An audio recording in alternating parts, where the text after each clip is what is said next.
નમસ્કાર દર્શક મિત્રો, જનરપન ન્યૂઝમાં આપનું સ્વાગત છે। હું છું આપણો મિત્ર કંચન પરમાર। આવો સાંભળીએ આજના મુખ્ય સમાચાર। છેલ્લા 2 દિવસથી ડુંગરીપુરા એટવાડ માર્ગ ઉપર દીપડો ફરી રહ્યો છે। નીલગાયનું મારણ કર્યું।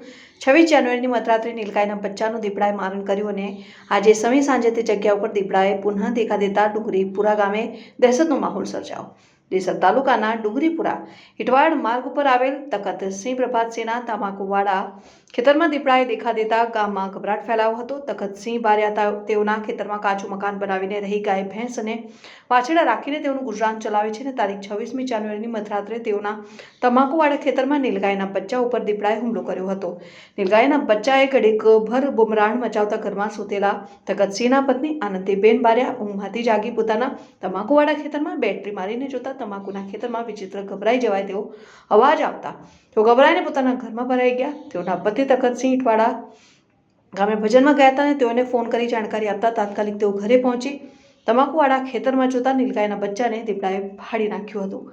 ડુંગરીપુરા ગામે વાયુ વેગે ખબર ફેલાતા બીજા દિવસે સવારે ગ્રામજનોના ટોળેટોળા ઘટના સ્થળે ઉમટ્યા। 2 દિવસની દહેશત વચ્ચે આજે 28 જાન્યુઆરીએ સાંજે 7 વાગ્યે એ જ જગ્યા ઉપર તખતસિંહનો દીકરો જયદીપ ડુંગરીપુરા ગામમાંથી પોતાના ખેતરવાળા ઘરે જતો હતો। તે દરમિયાન તમાકુવાળા ખેતરમાં કંઈક હલચલથી જણાતા તેને પોતાના ગાય ભેંસ અને વાછરડા બાંધેલા હતા તે જગ્યા ઉપર જઈને બેટરી મારતા સામે દીપડો નજરે ચડ્યો। દીપડો દેખાતા જ તેના હોશ ઉડી ગયા।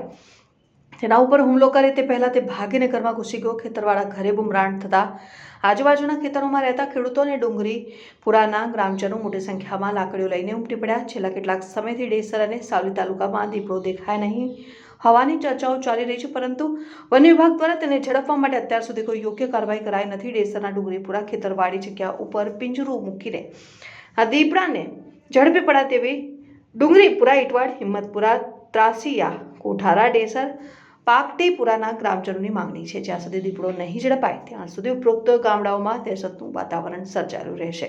રિપોર્ટર પરેશ પંડ્યા।